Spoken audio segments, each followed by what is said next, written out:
Ikaw na lang kaya magmasahe sa akin pag sumasakit ang likod ko. Bakit kuya?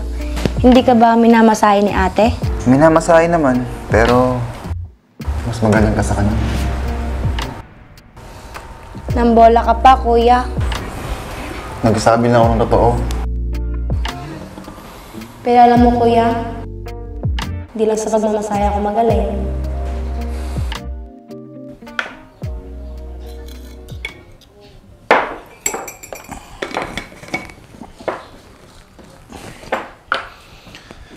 Oh, mahal. Ang aga mo naman nagising. Oo, mahal, kasi darating yung pinsan ko. Sinong pinsan? Bigla naman nata punta niya. Si Sheila? Sheila? Yun ba yung anak ni Tita Ruby? Oo, siya nga. Oh, anong meron? Mabuti at pupunta siya dito. Oo, mag-a-apply daw siya dyan sa may pabrika. Pinakiusap lang ni Tita Ruby kung pwede daw ba na dumito muna siya. Pumayag ka naman. Oo, pansamantala lang naman. Bakit? Ayaw mo ba?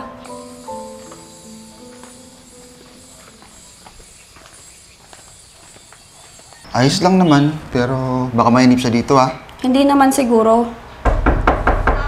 Oh, mahal, may tao. Baka si Sheila na yan. Tema, tao po! O Sheila, ikaw pala. Halika, pumasok ka.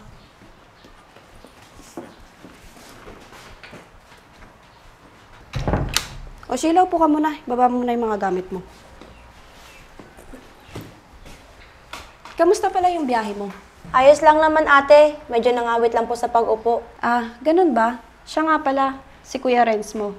Nakikilala mo pa ba siya? Oo naman po ate. Dalaga ka na, Sheila. Parang kailan lang nung bumibisita kami sa inyo, nung bata ka pa. Kamusta ka naman? Ayos lang naman po kuya. Kayo po, kamusta? Ako? Eto, tumatanda na. Hindi naman po halata kuya. Bumabata nga po kayo ni ate. Ikaw talaga, nang bola ka pa. Hindi no, nagsasabi lang ako ng totoo. Tama na nga yung bolahan nyo. Mahal, maghain ka na para makakain na tayo. O sige, mahal.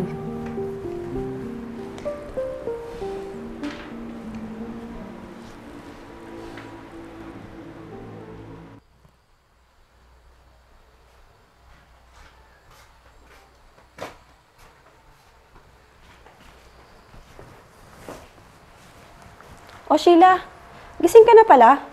Siya nga pala, hindi pa ako nakapagluto ng almusal. Magluto ka na lang dyan pag nagugutom ka na. Ikaw ate, hindi ka na ba kakain? Hindi na. Baka kasi malate pa ako sa trabaho ko. Sige po ate. Oo nga pala Sheila, pag hinanap ako ng kuya mo, sabihin mo biglang tawag ng boss ko. Hindi ko na inistorbo yung pagtulog ng kuya mo. Nagmamadali kasi ako. Haalis na ako ikaw nang bahala dito. Sige po ate, ingat po kayo.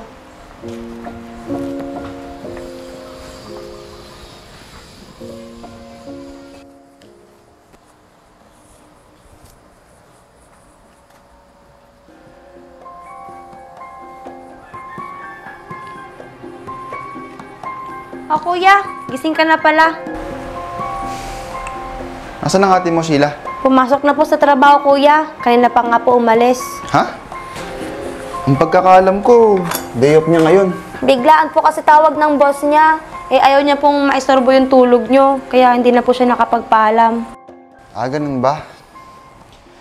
Nagalmusal ka na ba? Opo kuya, tapos na po. Ikaw po kuya, gusto mo po bang ipaghain na kita? Hindi na. Ipagtimpla mo na lang ako ng kape. Sige po.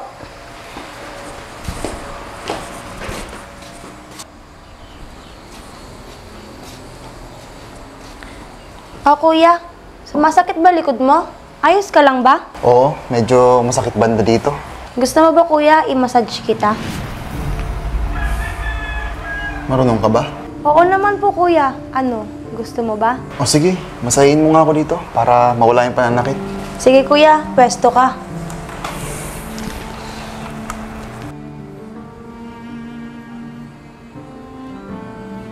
Dito ba kuya? Masakit ba dito? Oo, medyo masakit dyan. Dito. Yan. Sige pa, ibangon pa ng konti. Ano kuya? Ayos ba? Oo. Ang galing mo pala magmasahe. Ikaw na lang kaya magmasahe sa akin pag sumasakit ang likod ko. Bakit kuya? Hindi ka ba minamasahe ni ate? Minamasahe naman, pero mas magaling ka sa kanya. Nambola ka pa kuya. Nagsasabi lang ako ng totoo. Pero alam mo kuya, hindi lang sa pagmamasahe ako magaling. Sige na Sheila, baka may gagawin ka pa. Medyo nawala na rin yung pananakit ng likod ko. Sigurado ka kuya, ayos ka na? Oo. Salamat ah. Sige po.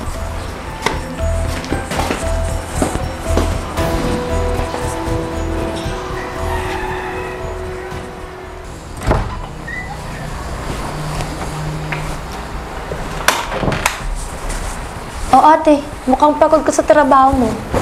Oo nga, ang dami kasing pinagawa ng boss ko. Kumain ka na ba ate? Gusto mo bang ipaghain na kita? Nakapagluto na ako. Hindi na, Sheila. Siya nga pala. Nandyan ba ang kuya mo? Wala po ate, nagpaalam po kanina. Sabi niya makikipag-inuman daw siya sa mga kaibigan niya. Hay naku, yung kuya mo talaga. Wala nang ibang inatupag kung hindi uminom na lang. Sige Sheila, magpapahinga muna ako. Sige po ate.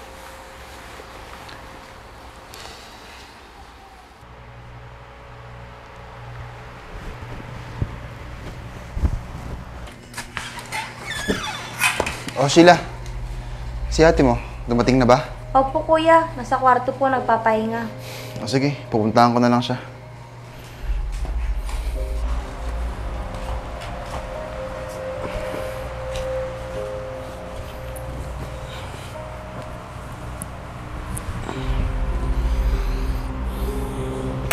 Renz, ano ba? Renz, huwag ngayon, pagod ako. Sige na, pagbigyan mo na ako. Bakit ba ang kulit mo, Renz? Sinabi kong pagod ako, di ba? Sige na. Ba't ba hindi ka makaintindi? Amoy alak ka pa? Ngayon lang naman. Lagi ka na lang nasa trabaho mo. Wala ka ng oras sa akin. Malamang, naghahanap buhay ako. Eh kung gusto mo, mag-resign na lang ako para pareho tayong walang makain. Sana naman, intindihin mo ako, Renz.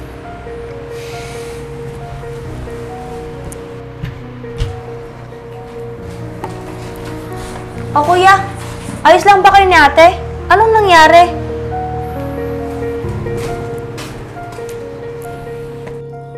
Ano bang problema, pre? At nag-iaya ka ulit uminom? Eh paano? Yung asawa ko, wala nang oras sa akin. Puro na lang trabaho ang inuuna. Hindi man lang ako mapagbigyan sa gusto ko. Naku, pre, mahirap nga yan. O baka naman may ibang lalaki yung asawa mo.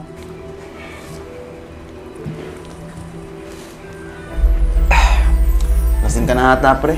Kung ano nung naiisip mo. Hindi magagawa sa akin ng asawa ko yun. Binibiro lang kita, pre. Masyado kang seryoso. O, tagay.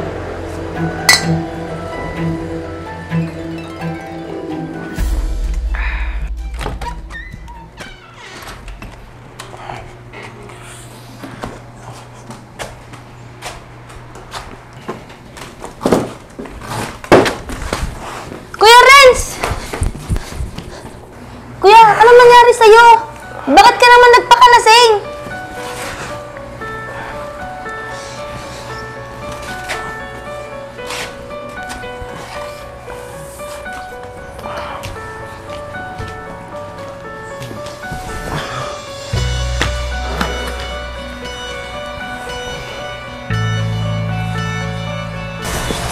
Mahal, dito ka lang.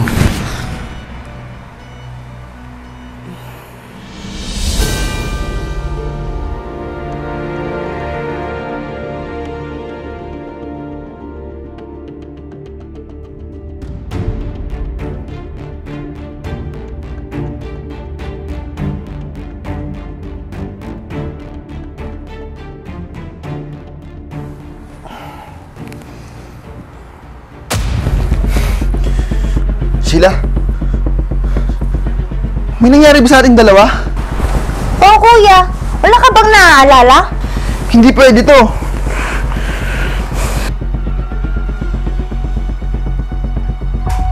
Anong natin ginusto to, kuya? Lasing lang ako, Sheila. Wala akong maalala. Hindi pwedeng malaman ng ate mo to. Kung di, mananagot tayong dalawa. Anong ibig sabihin nito? Dito pa talaga sa pamamahay ko? Mahal, magpapaliwanag ako. Ate, mali ka nang iniisip. Anong magpapaliwanag? Anong maling iniisip? Kitang-kita ng dalawang mata ko, naliloloko niyo ako. Mahal, pakinggan mo naman ako. Bitawan mo ako, Renz! Nakakadiri ka! Sa dami ng babaeng pwede mong patulad, pinsan ko ba talaga? At ikaw, babae ka, tinanggap kita ng maayos dito sa pamamahay ko, tapos ganito lang igaganti mo sa akin? Patawarin mo ako, ate. Lumayas ka na dito! Ayoko na makita yung pagmukha mo! Pati ikaw, Renz! Lumayas ka na! Mahal, patawarin mo ako. Huwag mo akong matawag-tawag na mahal. Dahil kung mahal mo ako, hindi mo gagawin sa akin to!